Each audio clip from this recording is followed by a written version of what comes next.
अगर मैं तुमसे कहूं कि इस धरती पर ऐसी ऐसी जगहें हैं जहां पेड़ सांप की तरह मुड़ते हैं, पूरा का पूरा जमीन शीशे की तरह चमकता है, आसमान का पूरा नक्शा नीचे उतर आता है और कहीं हजारों लाखों इंसानी हड्डियां दीवारों में सजी हुई मिलती हैं। सुनने में साई-फाई मूवी लग रही है, मगर यही है हमारी धरती का असली वियर्ड साइड, जो ज्यादातर लोग कभी देख ही नहीं पाते।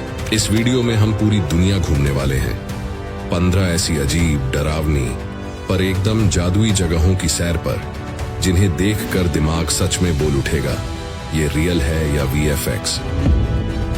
तो वीडियो को आखिर तक जरूर देखना, क्योंकि लास्ट की जगह तो ऐसी है कि लगेगा जैसे आप धरती पर नहीं बल्कि किसी और ही ग्रह पर पहुंच गए हों। चलिए शुरू करते हैं अपनी ट्रिप और सबसे पहले चलते हैं मेक्सिको की तरफ, एक ऐसे आइलैंड पर जहां गुड़िया सिर्फ खिलौने नहीं, डर का दूसरा नाम है। नंबर 15। सबसे पहले चलते हैं मेक्सिको के एक छोटे से टापू पर, जिसे लोग आइलैंड ऑफ द डॉल्स कहते हैं। सुनने में क्यूट लगता है, लेकिन कहानी एकदम उलटी है। ये जगह बीच बीच में पेड़ों, तारों और झोपड़ियों से लटकती हुई हजारों फटी पुरानी टूटी फूटी गुड़ियों से भरी पड़ी है। किसी की आंख नहीं है, किसी का हाथ टूटा है, किसी के बाल उलझे हुए, और हवा चले तो ऐसे झूलती हैं जैसे अभी जिंदा होकर तुमसे बात करने लगेंगी। कहानी ये है कि यहाँ पास की नहर में एक छोटी लड़की के डूबकर मरने की बात कही जाती है। इस टापू पर रहने वाले एक आदमी ने, जिसका नाम जूलियन था, ये मान लिया कि उस बच्ची की आत्मा भटक रही है। उसने एक गुड़िया लटका दी ताकि उसकी रूह को शांति मिले। धीरे धीरे उसने जहां जहां से हो सका पुरानी गुड़ियाएं इकट्ठी करके पेड़ों पर टांगनी शुरू कर दी। सालों बीतते बीतते पूरा टापू इन डरावनी गुड़ियों से भर गया। आज ये जगह एक टूरिस्ट स्पॉट है। लोग नाव से यहाँ आते हैं, खुद भी गुड़ियां टांगते हैं, लेकिन दिन के उजाले में भी इस आइलैंड पर एक अजीब सी घुटन और सन्नाटा महसूस होता है। टूटे हुए चेहरे, आधी रात वाली आंखों जैसा खालीपन, और लोकल लोग तक कह देते हैं कि कभी कभी इन गुड़ियों की आंखें सच में तुम्हें फॉलो करती हैं।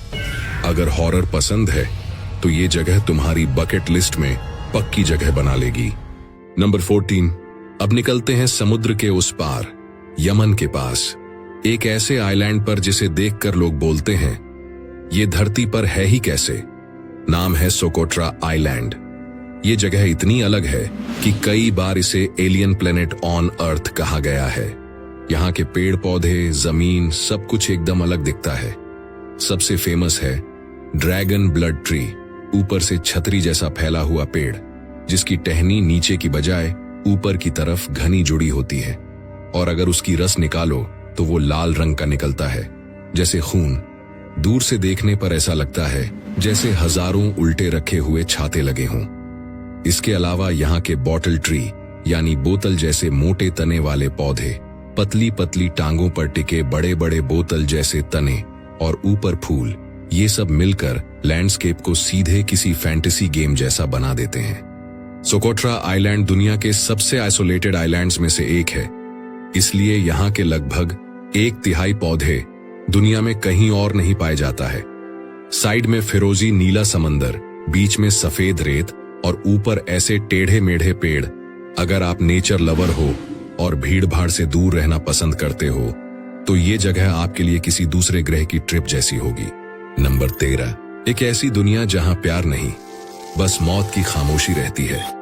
ऊपर शहर में कैफे, लाइट्स, एफिल टावर, और नीचे धरती के पेट में फैला हुआ है कैटाकॉम्ब्स ऑफ पेरिस, जहां करीब 6 मिलियन यानी 60 लाख से ज्यादा लोगों की हड्डियां एक एक दीवार बनकर सजी हुई हैं। 18वीं सदी में पेरिस के कब्रिस्तान इतने भर गए थे कि बीमारी फैलने लगी थी। तब तय हुआ कि शहर के बाहर की पुरानी खदानों में इन हड्डियों को शिफ्ट किया जाएगा। सालों तक रात रात भर गुपचुप तरीके से कब्रिस्तान खोदकर हड्डियां निकाली गईं और नीचे सुरंगों में लाकर जमा कर दी गईं।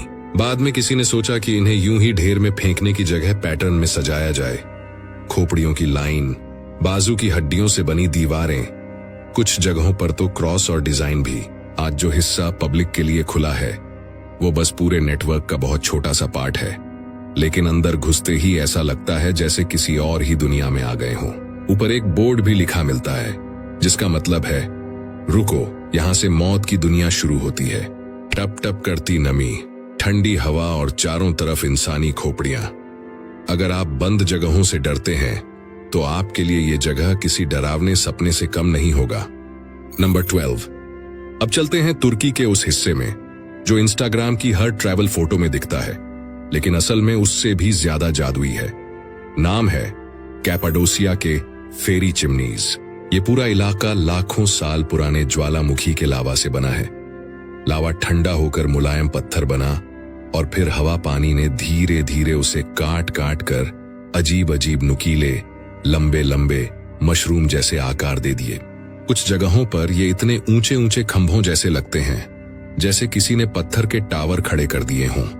लोग इन्हें फेरी चिमनीज यानी परियों की चिमनियां कहते हैं। सबसे मजेदार बात यह है कि इंसानों ने इन चट्टानों को सिर्फ देखने के लिए नहीं छोड़ा, बल्कि इन्हीं के अंदर अपने घर, चर्च, स्टोरेज रूम बना लिए। आज भी यहाँ के कई होटल असली गुफाओं के अंदर बने हैं। सुबह सुबह जब दर्जनों हॉट एयर बलून आसमान में उड़ते हैं और नीचे ये फेरी चिमनीज सूरज की रोशनी में चमकती है, तो पूरा नजारा इतना फिल्मी लगता है कि कैमरा बंद करने का मन ही नहीं करता। और हाँ, इतिहास भी गहरा है। कभी इन्हीं गुफाओं और घाटियों में प्राचीन ईसाई समुदायों ने शरण ली थी अपने दुश्मनों से बचने के लिए। नंबर 11। अब पहुंचते हैं स्पेन, अंदालुसिया के एक ऐसे कस्बे में जहां लोगों के घरों की छतें कंक्रीट की नहीं, सीधे सीधे पहाड़ की चट्टान है।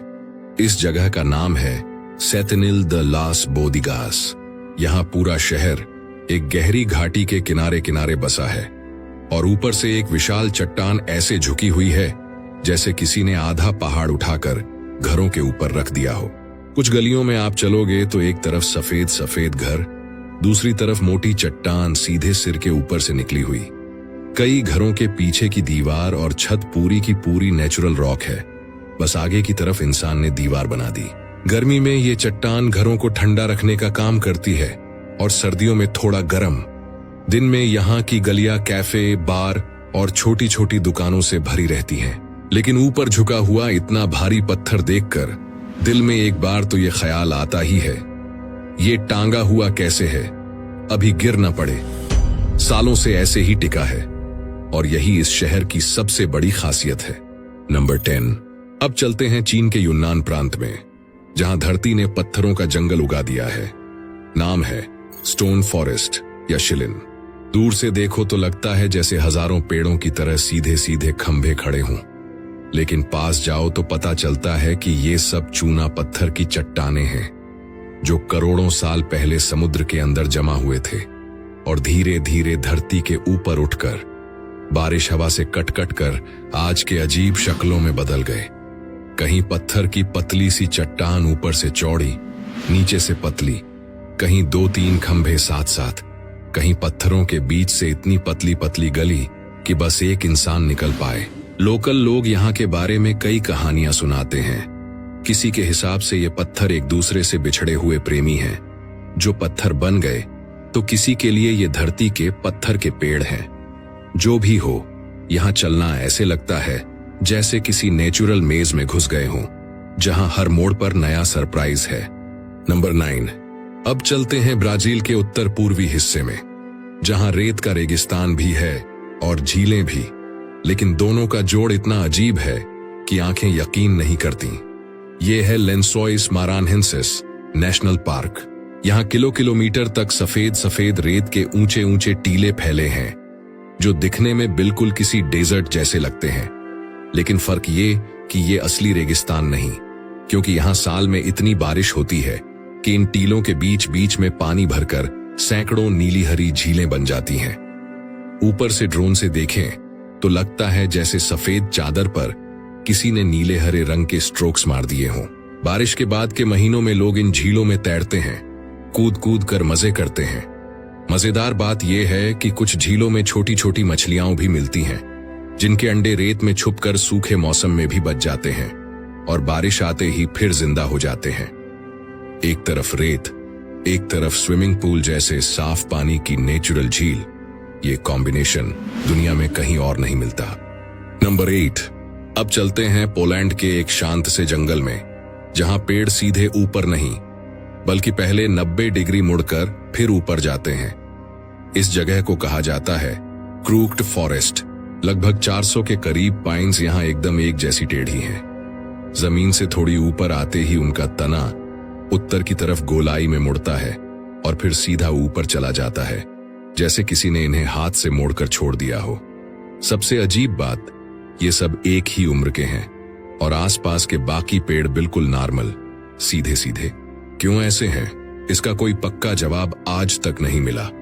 कुछ लोग कहते हैं शायद किसी ने लकड़ी को खास आकार देने के लिए बचपन में ही इन्हें मोड़ दिया होगा, ताकि बाद में जहाजों या फर्नीचर में काम आ सके। किसी के हिसाब से भारी बर्फबारी में दबकर ये ऐसे हो गए, लेकिन सच क्या है कोई नहीं जानता। फोटो में तो ये जगह किसी फोटोशॉप इफेक्ट जैसी लगती है, लेकिन जब आप खुद इन टेढ़े मेढ़े पेड़ों के बीच चल रहे होते हो तो लगता है जैसे किसी फैंटेसी फिल्म के सेट में आ गए हों। नंबर 7। अब चलते हैं जापान के नागासाकी के पास, एक ऐसे आइलैंड पर जिसे दूर से देखने पर लगता है जैसे कोई युद्धपोत समंदर में खड़ा हो। इसलिए इसका नाम ही पड़ गया बैटलशिप आइलैंड। असली नाम हाशिमा आइलैंड। ये छोटा सा पत्थरीला टापू कभी कोयले की खदानों की वजह से दुनिया के सबसे घने आबादी वाले इलाकों में से एक था। यहाँ ऊंची ऊंची कंक्रीट की बिल्डिंग्स एक दूसरे से सटी हुई बनी थीं, बीच में तंग तंग गलियां और चारों तरफ समंदर। 1970 के दशक में जब कोयले की जरूरत कम हुई तो खदान बंद हो गई, लोग यहां से चले गए और पूरा टापू अचानक खाली, एकदम भुतहा शहर जैसा बन गया। आज इन बिल्डिंग्स की खिड़कियां टूटी हुई हैं, दीवारें गिर चुकी हैं, छतें ढह रही हैं, समंदर की हवा में लोहा जंग खा चुका है और हर तरफ सन्नाटा। यहां की एक डार्क हिस्ट्री भी है। माना जाता है कि कभी यहां जबरन मजदूरों से काम करवाया जाता था। अब ये जगह टूरिस्ट के लिए लिमिटेड एरिया तक खुली है। नाव से लोग आते हैं, दूर से इन खंडहरों को देखते हैं। कई फिल्मों में भी ये जगह दिख चुकी है, क्योंकि कैमरे पर यह सच में पोस्ट एपोकैलिप्टिक वर्ल्ड जैसा दिखता है। नंबर 6। अब फिर से लौटते हैं तुर्की के कैपाडोसिया में, लेकिन इस बार जमीन के ऊपर नहीं, नीचे। फेरी चिमनीज के नीचे छुपा है एक और कमाल, यहाँ की अंडरग्राउंड सिटीज, जिनमें सबसे फेमस है डेरिंक्यू। सोचो, पूरा का पूरा शहर जमीन के नीचे, कई कई लेयर में। यहाँ कमरे हैं, स्टोर रूम, चर्च, स्कूल जैसी जगहें, स्टेबल जहां जानवर रखते थे, वाइन स्टोरेज, सब कुछ। कुछ जगह तो 8-10 मंजिल तक नीचे जाते हैं। बीच बीच में मोटे मोटे वेंटिलेशन शाफ्ट बने हैं ताकि हवा ऊपर से नीचे तक पहुंच सके। क्यों बनाया गया ऐसा शहर? पुराने जमाने में जब दुश्मन हमला करते थे तो लोग पूरे के पूरे गांव समेत जमीन के नीचे छुप जाते थे। पत्थर के बड़े बड़े गोल दरवाजे होते थे, जिन्हें रोल करके गलियों का मुंह बंद कर देते। बाहर से किसी को पता भी नहीं चलता कि अंदर कितने लोग रह रहे हैं। आज जब आप इन संकरे रास्तों से नीचे उतरते हो तो एक अजीब सी क्लस्ट्रोफोबिक फीलिंग आती है, लेकिन साथ ही दिमाग घूम जाता है कि हजारों साल पहले लोगों ने बिना किसी मॉडर्न मशीन के इतना बड़ा अंडरग्राउंड नेटवर्क कैसे बना लिया। नंबर 5। अब चलते हैं बोलीविया, दुनिया के सबसे बड़े नमक के मैदान की तरफ, सालार दे उयूनी। ये जगह इतनी अजीब और खूबसूरत है कि इसे हम इस वीडियो में एक बार नहीं 2 बार देखने वाले हैं, क्योंकि दिन और रात में ये 2 अलग अलग दुनिया जैसी लगती है। पहले देखते हैं दिन वाला जादू। सालार दे उयूनी करीब 10,000 वर्ग किलोमीटर में फैला हुआ एक विशाल नमक का मैदान है। चारों तरफ बस सफेद सफेद, जितनी नजर जाए उतना नमक ही नमक। सूखे मौसम में इसकी सतह पर नमक के हेक्सागन जैसे पैटर्न बन जाते हैं, जैसे किसी ने पूरी जमीन पर ज्योमेट्री की ड्राइंग बना रखी हो। जब हल्की सी बारिश होती है और ऊपर एक पतली सी पानी की परत जम जाती है, तब यहां होता है असली मैजिक। पूरा मैदान एक विशाल दर्पण बन जाता है।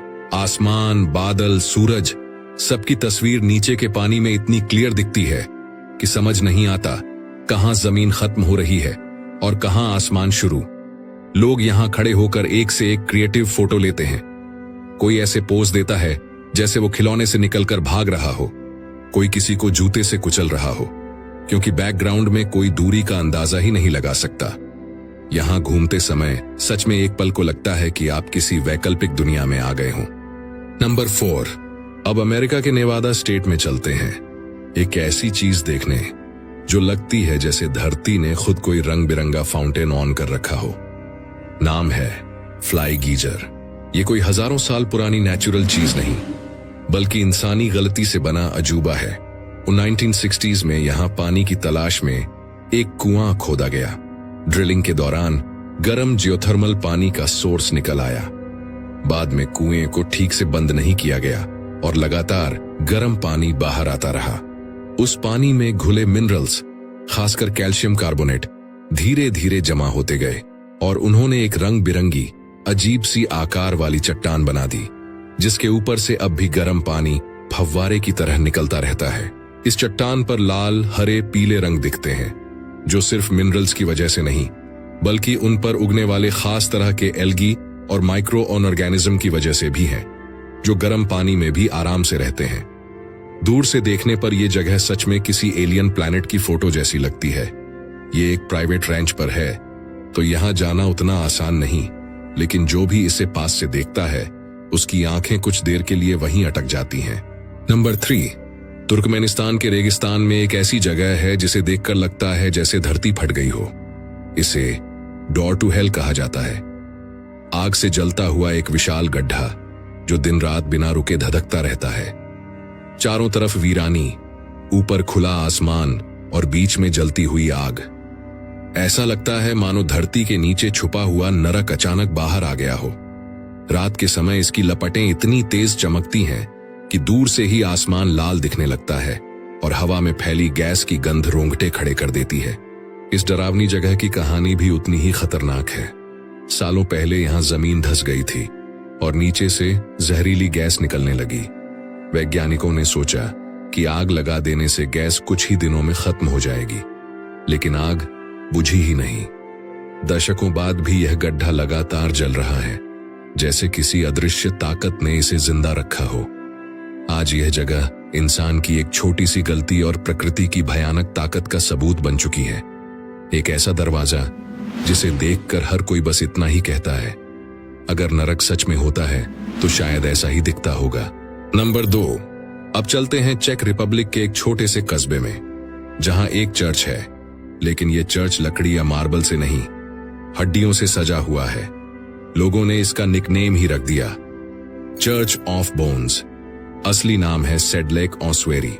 यहां अंदर घुसते ही सबसे पहले जो चीज दिखती है वो है इंसानी हड्डियों से बना झूमर। जी हां, एक पूरा झूमर जिसमें लगभग हर तरह की हड्डी इस्तेमाल की गई है। दीवारों पर, छत पर, कोनों में लाखों हड्डियां डिजाइन की तरह जड़ी हुई हैं। कहीं खोपड़ियों की माला, कहीं हड्डियों से बनी क्रॉस, कहीं पूरे पूरे कोट ऑफ आर्म्स के निशान। इतनी सारी हड्डियां यहां कैसे आईं? कहानी यहां भी कुछ वैसी ही है जैसे पेरिस में। पुराने समय में पास के कब्रिस्तान में इतनी दफनाए हुए लोग थे, प्लेग और युद्ध की वजह से, कि जगह कम पड़ गई। बाद में एक आर्टिस्ट को जिम्मा दिया गया कि वो इन हड्डियों को आर्ट की तरह सेट करे। नतीजा, ये अजीब लेकिन देख लेने लायक चर्च। अंदर चलते समय एक अजीब सी फीलिंग आती है। एक तरफ डर, दूसरी तरफ ये सोच कि ये सब भी कभी किसी की जिंदगी थे। नंबर 1, अब चलते हैं दुनिया के एक कोने में, न्यूजीलैंड की तरफ, जहां धरती के नीचे की गुफाओं में आसमान बसता है। वेटोमो की ग्लोवर्म केव्स। यहां गुफाओं की छत पर हजारों लाखों छोटे छोटे कीड़े चिपके रहते हैं, जिन्हें ग्लोवर्म कहा जाता है। ये कीड़े अपने शरीर से नीली हरी हल्की रोशनी निकालते हैं ताकि दूसरे कीड़े उनकी तरफ आकर्षित होकर उनके जाल में फंस जाएं। बाहर से ये पूरा नजारा ऐसा लगता है जैसे गुफा की छत पर किसी ने छोटे छोटे LED लाइट्स लगा दिए हों, या फिर रात के आसमान को काटकर गुफा के अंदर चिपका दिया हो। टूरिस्ट यहां नाव में बैठकर बिल्कुल चुपचाप अंदर जाते हैं। गाइड लाइट बंद कर देता है और कुछ सेकंड बाद आपकी आंखें डार्कनेस की आदी होती हैं। तभी ऊपर चमकते हुए ये ग्लोवर्म दिखने लगते हैं। पानी की हल्की हल्की आवाज, नाव की धीमी सी हलचल और ऊपर ये तारों जैसा नजारा। ऐसा सीन होता है कि कुछ देर के लिए सबकी आवाज खुद ही बंद हो जाती है। मजेदार बात यह है कि जो इतना खूबसूरत दिख रहा है वो असल में एक तरह का शिकार करने का तरीका है। ये कीड़े अपने चमकते हुए धागों पर मच्छरों मक्खियों को फंसाते हैं और उन्हें खा जाते हैं। नेचर का ये डार्क पर ब्यूटीफुल साइड यहां साफ दिखता है। तो ये थी हमारी सैर दुनिया की 15 सबसे अजीब, डरावनी और जादुई जगहों की। कहीं पेड़ों ने साइंस को चुनौती दी, कहीं इंसानों ने हड्डियों से आर्ट बना दिया, कहीं नमक के मैदान ने आसमान को आईना दिखा दिया, तो कहीं छोटे छोटे कीड़ों ने पूरी गुफा को तारों से भर दिया। अब बारी तुम्हारी। अगर तुम्हें मौका मिले तो इनमें से कौन सी जगह पर सबसे पहले जाना चाहोगे? डरावना डॉल आइलैंड, मौत से भरी पेरिस की कैटाकॉम्ब्स, या फिर सालार द उयूनी का आसमान वाला शीशा? नीचे कमेंट में जरूर लिखना। मुझे सच में पढ़ने में मजा आएगा कि किसकी बकेट लिस्ट में क्या क्या है। वीडियो पसंद आया हो तो इसे लाइक करना मत भूलना। अपने उन दोस्तों के साथ शेयर करो जो ट्रैवल और वियर्ड जगहों के दीवाने हैं। और अगर आप चैनल पर नए हो तो सब्सक्राइब करके बेल आइकन दबा दो, ताकि अगली बार जब हम धरती के किसी और गुप्त कोने में घूमें तो सबसे पहले नोटिफिकेशन तुम्हें ही मिले। मिलते हैं अगली वीडियो में एक और नई हैरान कर देने वाली दुनिया के साथ।